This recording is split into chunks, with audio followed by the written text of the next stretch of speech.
Very good morning students. आज thermal properties of matter के next lecture में देखते हैं हीट ट्रांसफ़र। इससे पहले हमने लेटेंट हीट के बारे में पढ़ा था और उससे कुछ रिलेटेड कुछ न्यूमेरिकल्स भी किए थे और प्रिंसिपल ऑफ कैलोरीमेट्री से रिलेटेड भी कुछ क्वेश्चंस किए थे। हीट ट्रांसफ़र देखते हैं कि heat is transferred from one system to another system. Heat हमेशा एक सिस्टम से दूसरे सिस्टम पे ट्रांसफ़र होता है। कब? जब दोनों के बीच में टेम्परेचर डिफरेंस होता है। तो ये टेम्परेचर हीट जो ट्रांसफ़र हो रहा है वो 3 डिफरेंट मोड्स में ट्रांसफ़र होते हैं। पहला कंडक्शन, दूसरा कन्वेक्शन और तीसरा radiation. So conduction, convection and radiation, इन तीनों टाइप के मोड ऑफ ट्रांसफ़र को समझने के लिए एग्जांपल लेते हैं कि मान लेते हैं कि मेरे पास 20 मैंगोज़ हैं। उस 20 मैंगो को मुझे 20 स्टूडेंट में डिस्ट्रीब्यूट करना है या 20% में डिस्ट्रीब्यूट करना है। मान लो सब अपने अपने पोजीशन पर बैठे हुए हैं। क्या है, मेरे पास 20 मैंगो है, उस 20 मैंगो को मुझे 20 लोगों में डिस्ट्रीब्यूट करना है। सब अपने अपने पोजीशन पर बैठे हैं। मैं क्या करूँगा, हर एक मैंगो को सबसे सामने वाले को दूंगा, वो पीछे वाले को ट्रांसफ़र करेगा, उसके पीछे वाला उसके और पीछे वाले को ट्रांसफ़र करेगा। इस तरीके से मैंगो को एक दूसरे को ट्रांसफ़र करके सभी मैंगो को सबको डिस्ट्रीब्यूट कर देंगे। ये एक मेथड हुआ। हम क्या कर रहे हैं, 20 मैंगो को सभी लोगों में एक एक डिस्ट्रीब्यूट करना है। पहला मेथड में मैंने सबको एक एक 1 बाई 1 ट्रांसफ़र करते हुए एक के पीछे एक ट्रांसफ़र करते हुए क्या किया, डिस्ट्रीब्यूट किया। सभी लोगों में डिस्ट्रीब्यूट हो गया। किसी ने अपने पोजीशन में चेंजेस नहीं किए हैं। सबके पास एक दूसरे के ट्रांसफ़र के थ्रू क्या हुआ है, मैंगो उनके पास आया है। तो ये जो मेथड है ये कंडक्शन मेथड कहलाता है। कंडक्शन मेथड में जो हीट का ट्रांसफ़र होता है वो एक दूसरे को पास करते हुए हीट का ट्रांसफ़र किया जाता है। वो अपने इक्विलिब्रियम पोजीशन से किसी भी प्रकार से मतलब अपने पोजीशन से हटते नहीं हैं। तो ये कहलाता है कंडक्शन। अब इसी 20 मैंगो को हम दूसरे मेथड से अगर डिस्ट्रीब्यूट करते हैं, कैसे? 20 मैंगो को मैं क्या करूँगा, मैं अपने पोजीशन पर रहूँगा, बाकी जितने 20 लोगों को डिस्ट्रीब्यूट करना है उन सभी को एक एक करके उठ के आना होगा और एक एक मैंगो को लेके फिर अपने पोजीशन पे जाके बैठेंगे। तो इस तरीके से क्या होगा कि सभी के पास अपना एक एक मैंगो आ जाएगा। ये हो गया सेकंड मेथड ऑफ डिस्ट्रीब्यूशन। इसमें क्या हो रहा है कि सब अपने पोजीशन से उठ के जो मैंगो है उसको लेके अपने पास अपनी जगह पे फिर वापस जा रहे हैं। ये सेकंड मेथड हो गया। ये कहलाता है कन्वेक्शन। कन्वेक्शन में जो मैटर का या जो बॉडी का पार्टिकल्स होते हैं वो अपने पोजीशंस में नहीं होते हैं, एक जगह से दूसरे जगह ट्रांसफ़र हो जाते हैं या अपने पोजीशन में चेंज कर लेते हैं। तो ये दूसरा मेथड हो गया हीट ट्रांसफ़र का। थर्ड होता है रेडिएशन। इसको कैसे समझ सकते हैं कि मैं अपने पोजीशन पर बैठा हूँ और सभी 20 मैंगो को 20% को देने के लिए मैं अपने जगह से थ्रो कर रहा हूँ और वो अपने जगह बैठे बैठे ही कैच कर रहे हैं। मतलब इसमें किसी भी प्रकार का एक्सचेंज नहीं हो, मतलब पास नहीं किया जा रहा है, डायरेक्टली उन्हीं के पास पहुँच रहा है। तो ये रेडिएशन होता है। इस तरीके से 3 मोड ऑफ हीट ट्रांसफ़र होता है। ये तो जनरल एग्जाम्पल के थ्रू समझ गए। अब एक पर्टिकुलर मोड ऑफ ट्रांसफ़र को एक एक करके डिस्कस करते हैं। पहला आता है conduction. Conduction is the mechanism of transfer of heat between 2 adjacent part of body. एक ही बॉडी के अलग अलग पार्ट में अगर हीट का ट्रांसफ़र हो रहा है, अगर अलग अलग पार्ट में टेम्परेचर का डिफरेंस है तो उन अलग अलग पार्ट्स में एक पार्ट से दूसरे पार्ट में हीट का ट्रांसफ़र होगा। तो ये जो ट्रांसफ़र होता है उसके जो पार्टिकल्स होते हैं उसके इक्विलिब्रियम पोजीशन को बिना किसी डिस्ट्रैक्ट किए, मीन्स उसके पोजीशन में किसी भी प्रकार के चेंजेस किए बिना ही हीट का ट्रांसफ़र होता है। तो इस method of transfer of heat को कंडक्शन कहा जाता है। फॉर एग्जांपल लेते हैं, conduction of heat from one end of rod to other end. अगर हमारे पास एक मेटल रॉड है, मान लेते हैं कि लोहे का रॉड है, एक साइड को अगर हम गर्म करते हैं, दूसरे साइड को पकड़े हुए हैं, तो हम थोड़ी देर के बाद हमको भी हॉटनेस फील होगा या गर्म फील होगा। वो जो रॉड होगा वो धीरे धीरे दूसरे साइड भी, दूसरे एंड में भी गर्म होते जाएगा। तो ये कौन से मेथड से हीट हो रहा है? कंडक्शन मेथड से। जो हीट का फ्लो हो रहा है एक एंड से दूसरे एंड, वो कंडक्शन के थ्रू हो रहा है। इस मेथड में क्या होता है कि जो पार्टिकल्स होते हैं वो अपने इक्विलिब्रियम पोजीशन में होते हैं, लेकिन जैसे उसको टेम्परेचर मिलता है उसकी काइनेटिक एनर्जी बढ़ती है। काइनेटिक एनर्जी बढ़ने के कारण वो कोलाइड करने लगते हैं, आसपास के नेबर जो पार्टिकल्स हैं उसके साथ कोलाइड करते हैं। कोलाइड करने के बाद उसके एनर्जी एक्सचेंज होता है, उन दो पार्टिकल्स के बीच में एनर्जी एक्सचेंज होता है। एनर्जी एक्सचेंज होने के कारण ही जो पार्टिकल्स के बीच में हीट का ट्रांसफ़र होता है। एनर्जी एक्सचेंज मतलब हीट का एक्सचेंज, तो एनर्जी एक्सचेंज हो रहा है मतलब हीट का एक्सचेंज हो रहा है। तो इस तरीके से हीट का ट्रांसफ़र, जैसे कि मैंने मैंगो का एग्जांपल बताया था कि एक दूसरे को पास करते हुए मैंगो को जो जिसके पास पहुंचाना है वहां पर पहुंचाया जाता है। तो एक एंड से दूसरे एंड तक पहुंचने के लिए हीट को बहुत सारे मॉलिक्यूल के कोलिजन के साथ में एनर्जी एक्सचेंज होता है या हीट का एक्सचेंज होता है। इस तरीके से पास होते हुए वो फाइनल डेस्टिनेशन तक हीट पहुंचता है।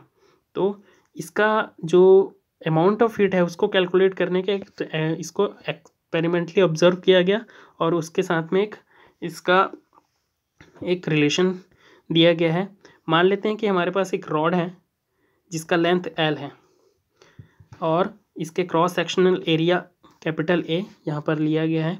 Cross sectional area capital A with 2 ends maintained at temperature T1 and T2। हमने क्या किया, एक रॉड ले लिया है जिसका लंबाई L है और एक एंड में टेम्परेचर T1 है और दूसरे एंड में टेम्परेचर T2 है। ये हो गया T1 और ये हो गया T2। तो अब यहाँ पर देखते हैं कि जो हीट का ट्रांसफ़र होता है हमेशा एक टेम्परेचर मतलब टेम्परेचर डिफरेंस के कारण होता है। T1 मान लो ग्रेटर देन है T2 से, तो टेम्परेचर जो हीट का फ्लो होगा टेम्परेचर T1 वाले फेस से टेम्परेचर T2 वाले फेस पर होगा। तो एक्सपेरिमेंटली ये ऑब्जर्व किया गया कि जो हीट का जो ट्रांसफ़र होता है या अमाउंट ऑफ हीट फ्लो होता है वो उसके क्रॉस सेक्शनल एरिया, मतलब इसका जो फेस है उसके सरफेस एरिया के प्रोपोर्शनल होता है। जितना ज़्यादा सरफेस एरिया होगा, जो ये सर्कल जैसा दिख रहा है दोनों एंड में, ये दोनों एंड में जो ये पोर्शन दिख रहा है ये है इसका क्रॉस सेक्शनल सरफेस एरिया या क्रॉस सेक्शनल एरिया ए, जिसको कैपिटल A से डिनोट किए हैं। अब जो अमाउंट ऑफ हीट है वो भी डायरेक्टली प्रोपोर्शनल होता है टेम्परेचर डिफरेंस के, T1 माइनस T2। यहाँ पर जो एक फेस का टेम्परेचर है वो T1 है और एक फेस का टेम्परेचर T1 है और दूसरे फेस का टेम्परेचर T2 है। तो ये जो टेम्परेचर डिफरेंस है उस पर भी डिपेंड करेगा कि कितने अमाउंट ऑफ हीट फ्लो हो रहा है। And directly proportional to temperature difference हो गया, directly proportional to the time T for which heat flow. अगर हम T टाइम के लिए उस पर हीट फ्लो कर रहे हैं तो डायरेक्टली प्रोपोर्शनल होगा टाइम T के and inversely proportional to distance L। Means ये जो रॉड लिए हैं उनके दो फेस के बीच में कितना डिफरेंस है या कितना डिस्टेंस है यहाँ से यहाँ तक, इस दो फेस के बीच के डिस्टेंस के इन्वर्सली प्रोपोर्शनल होगा। जितना ज़्यादा डिस्टेंस होगा उतना कम हीट फ्लो होगा, या हीट फ्लो होने के लिए उतना डिस्टेंस कवर करने के लिए तो वहाँ तक कम हीट पहुँच पाएगा, इस तरीके से बोल सकते हैं। तो Q is inversely proportional to L या Q is directly proportional to 1/L।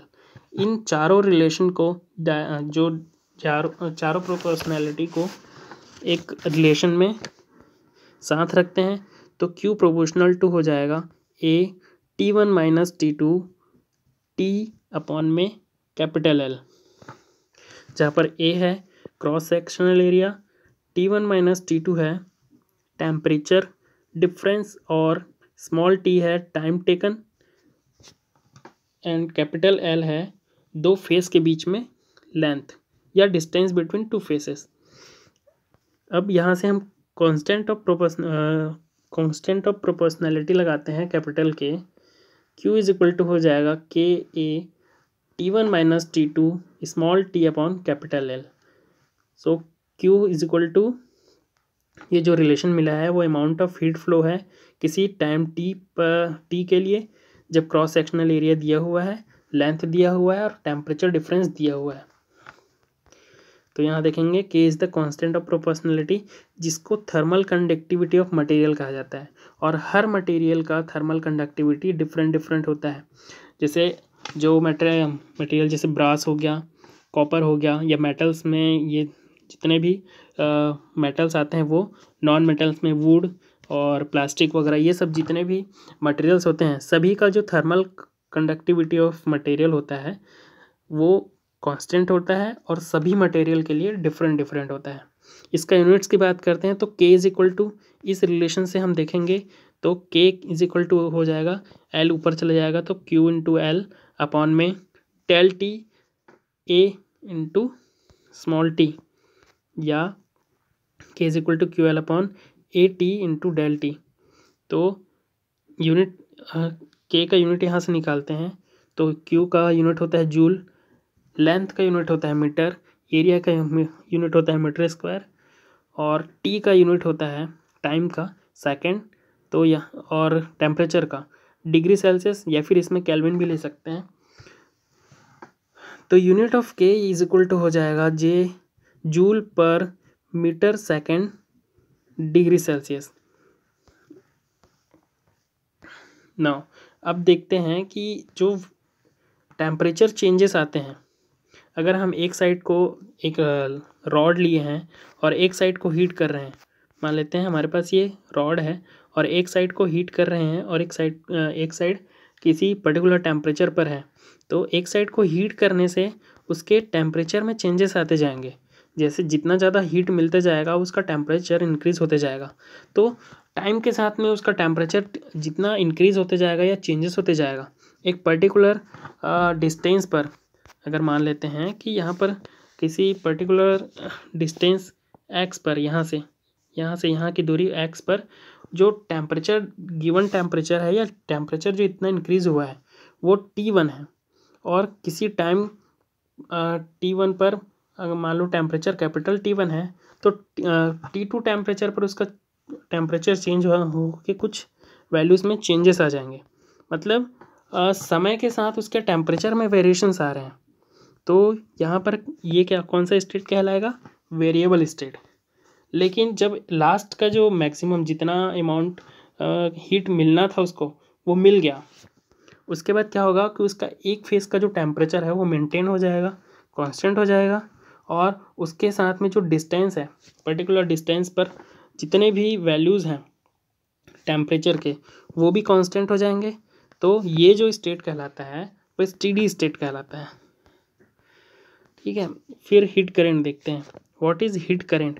तो इन स्टेडी स्टेट, हमने स्टेडी स्टेट इसलिए बताया क्योंकि जितने भी हमारे न्यूमेरिकल्स आएंगे वो मैक्सिमम आपके स्टेडी स्टेट में ही होंगे।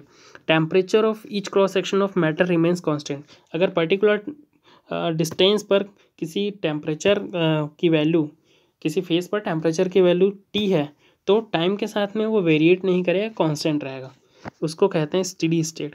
तो स्टेडी स्टेट में हीट करेंट क्या होता है? The steady state, in steady state the rate of flow of heat is called the heat current represented by capital H।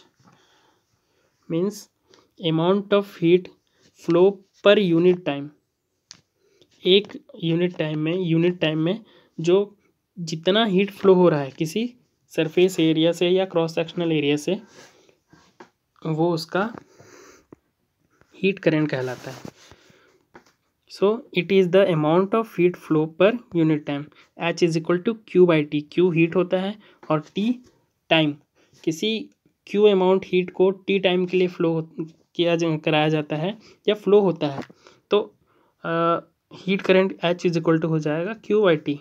और इस रिलेशन को, ऊपर के रिलेशन से हम यहाँ से फाइंड आउट कर सकते हैं, जहाँ पर Q की वैल्यू थी KA T1 minus T2 into small T upon में L।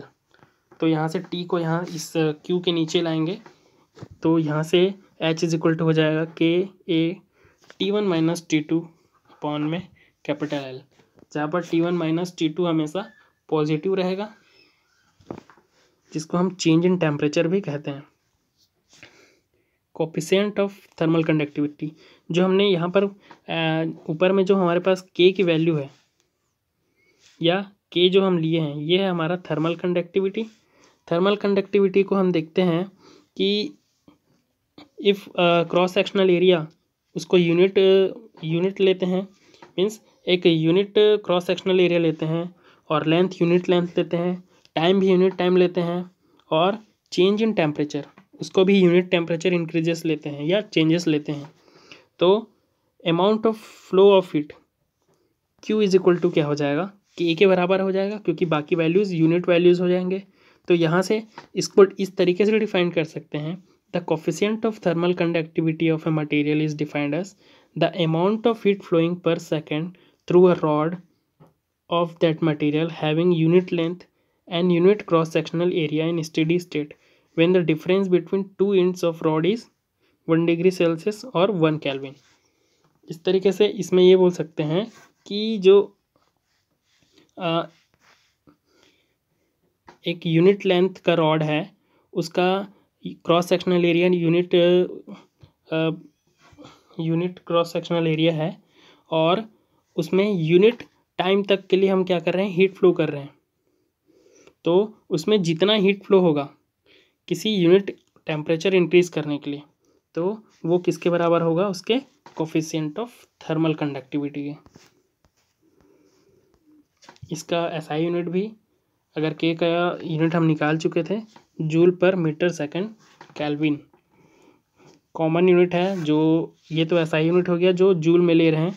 अगर उसका कॉमन यूनिट की बात करें तो कैलोरी पर सेंटीमीटर सेकंड डिग्री सेल्सियस। ये आपका एक न्यूमेरिकल है।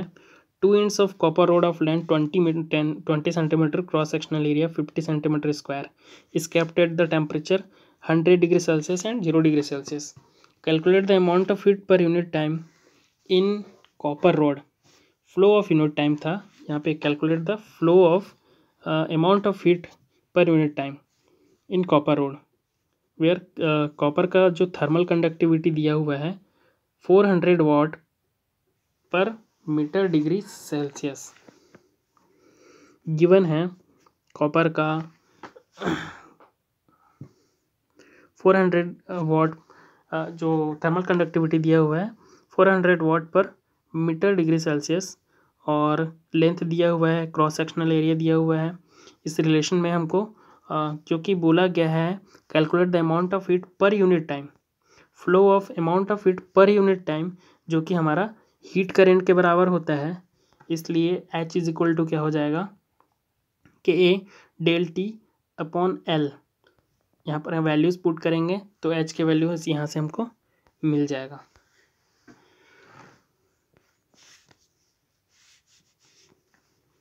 ना नेक्स्ट देखते हैं temperature gradient. The rate of change of temperature with distance between the isothermal surfaces. Means दो सर्फेसेस अगर हम लिए हैं, उन दोनों के बीच में अगर डिस्टेंस जितना है, तो उन दोनों के बीच में जो डिस्टेंस हो रहा है, अगर टेम्परेचर डिफरेंस है दोनों के बीच में, और टेम्परेचर जो चेंजेस होते जा रहे हैं डिस्टेंस के साथ में, उसका जो वेरिएशन आता है या उसका जो स्लोप बनता है, उसको कहते हैं temperature gradient. Rate of change of temperature with distance is equal to minus dt upon DL। यहाँ पर जो माइनस लिया गया है, इसका मतलब ये है कि जैसे जैसे हम जो हॉट सोर्स है या फिर जो हॉट फेस है उससे दूर जाते जाएंगे, डिस्टेंस बढ़ते जाएगा, वैसे वैसे जो टेम्परेचर का वैल्यू है या टेम्परेचर का मान है वो धीरे धीरे डिक्रीज होते जाएगा। इस तरीके से देख लेते हैं। यहाँ पर एक रॉड लिया गया है जो एक फेस 100 डिग्री सेल्सियस पर है और दूसरा फेस 0 डिग्री सेल्सियस पर है। 100 डिग्री सेल्सियस पर हम देखते हैं तो 100 और 0 डिग्री सेल्सियस के बीच में यहाँ से डिफरेंट डिस्टेंस पर, यहाँ पर 80 डिग्री है, फिर 60 डिग्री है, इधर और जाते जाएंगे तो कम होते जाएगा। तो इसका और टेम्परेचर का अगर हम स्केल का ग्राफ बनाते हैं एक्स एक्सिस में डिस्टेंस ले लेते हैं और वाई एक्सिस में टेम्परेचर। तो इस तरीके से हमको ग्राफ मिलता है, जो कि यहाँ पर स्टार्टिंग पर इस पोजीशन पर जो 100 डिग्री सेल्सियस पर फेस पर है, वहाँ पर मैक्सिमम टेम्परेचर है। वहाँ से डिक्रीज़ होते होते अगर हम 0 डिग्री सेल्सियस के साइड में जाते हैं, 0 डिग्री सेल्सियस के साइड में जाते हैं इस तरीके से, तो हमको देखने को मिलेगा कि जो जो चेंजेस आ रहे हैं टेम्परेचर में वो इस तरीके से आ रहे हैं, और इसमें जो स्लोप बन रहा है वो हो जाएगा dt/dl। अब हम देखते हैं कि जो हीट ट्रांसफ़र है और इलेक्ट्रिसिटी है, इन दोनों के बीच में बहुत सारी चीज़ें समानता इक्विवेलेंट होती हैं या फिर समान होती हैं। तो इसी को एनालॉगी विथ इलेक्ट्रिसिटी, मतलब हीट का इलेक्ट्रिसिटी के साथ में क्या क्या इक्विवेलेंसी है उसी को हम देखते हैं। कि अगर इलेक्ट्रिसिटी में अगर हम करंट की बात करते हैं, इसको इलेक्ट्रिक करंट बोलते हैं, तो आई से रिप्रेजेंट किया जाता है, और हीट में हीट करंट को रिप्रेजेंट किया जाता है एच में। अब ये रिप्रेजेंटेशन हो गया, इन दोनों में समानता क्या है या सिमिलैरिटी क्या है ये देखते हैं। H flows from higher temperature to lower temperature. Heat किसके कारण होता है? टेम्परेचर डिफरेंस के कारण होता है। हीट करंट जो फ्लो होता है वो टेम्परेचर डिफरेंस के कारण फ्लो होता है। उसी प्रकार से जो इलेक्ट्रिक करंट फ्लो होता है वो पोटेंशियल डिफरेंस के कारण होता है।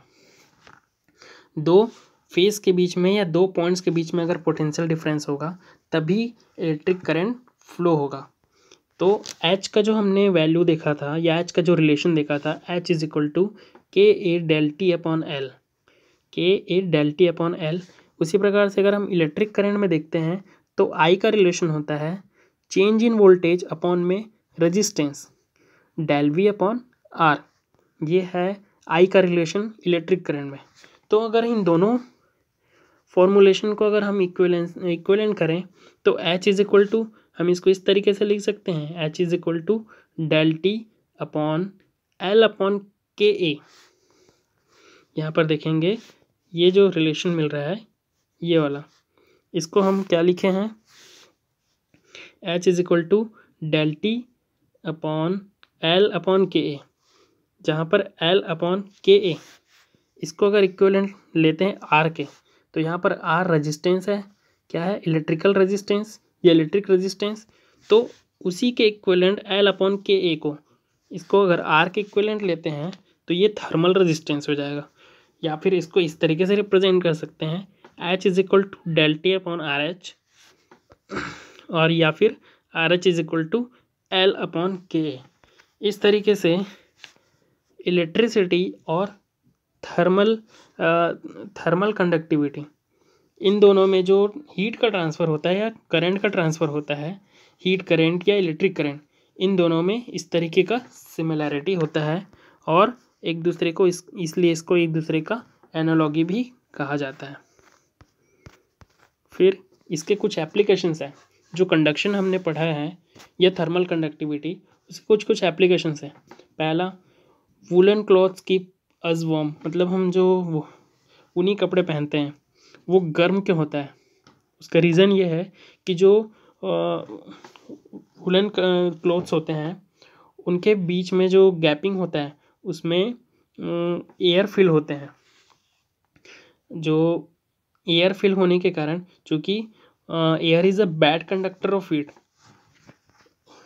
जो एयर होता है वो बैड कंडक्टर होता है हीट का, इसलिए वो हीट को ट्रांसफ़र होने नहीं देता या पास होने नहीं देता।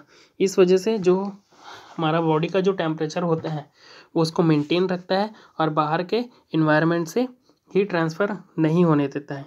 इस तरीके से वूलन क्लॉथ में थर्मल कंडक्टिविटी एयर के कारण कम होता है। सेकंड है, cooking utensils are provided with wooden handles. जो कुकिंग यूटेंसिल्स होते हैं या तो प्लास्टिक्स के हैंडल लगे होते हैं, आजकल प्लास्टिक्स के आते हैं, पहले वुडन के हैंडल्स होते थे। उसका रीज़न भी वही है कि जो थर्मल कंडक्टिविटी होता है वुडन का या प्लास्टिक का वो कम होता है, वो हीट को ट्रांसफ़र नहीं करते हैं, इसलिए कुकिंग यूटेंसिल्स में वुडन हैंडल्स होते हैं। थर्ड है, ice is covered in gummy bags. आप देखे होंगे कि जो आइस होते हैं उसको भूसे से कवर किया जाता है, क्योंकि भूसे का जो कवर करने के बाद वो इन्वायरमेंट से कांटेक्ट नहीं होता है और वो जो आइस को है उसको मेल्ट होने नहीं देता है। फोर्थ है hot liquid remains hot and cold liquid remains cold in thermos flask. तो थर्मस फ्लास्क का अपने कॉन्सेप्ट ये है कि थर्मस फ्लास्क में 2 फ्लास्क होते हैं, एक अंदर में और एक बाहर में। 2 लेयर्स होते हैं और उन 2 लेयर्स के बीच में जो 2 लेयर्स के बीच होते हैं उसमें वैक्यूम होता है, मतलब वहाँ पर कोई भी मीडियम नहीं होता है। तो जो मीडियम नहीं होने के कारण उन दोनों फेसेस के बीच में एनर्जी का ट्रांसफ़र या हीट का ट्रांसफ़र नहीं होता है। इस तरीके से वो अपने अंदर का जो टेम्परेचर है उसको मेंटेन रखता है। अगर गर्म पानी को डालेंगे वहाँ तो गर्म ही रहेगा, अगर ठंडा पानी को डालेंगे तो ठंडा ही रहेगा। इस तरीके से एक क्वेश्चन है, a piece of ice is kept at one end of rod of brass of length 20 centimeter and end is kept at 100 degrees second end is kept at 100 degree Celsius temperature। एक rod लिया गया है, आपको solve करना है इसको, मैं बस थोड़ा सा एक्सप्लेन कर देता हूँ। एक रॉड लिया गया है, इधर आइस रखा हुआ है और इसको 100 डिग्री सेल्सियस में 100 डिग्री सेल्सियस में ये एक फेस को रखा गया है। तो यहाँ पे ये पूछा है कि यहाँ पे calculate the mass of ice melted in 40 seconds. 40 second में ये कितने आइस मेल्ट हो जाएंगे। तो हमको पता है कि आइस को मेल्ट होने के लिए स्टेट चेंज करने के लिए हमको क्या की आवश्यकता होती है, लेटेंट हीट की, लेटेंट हीट।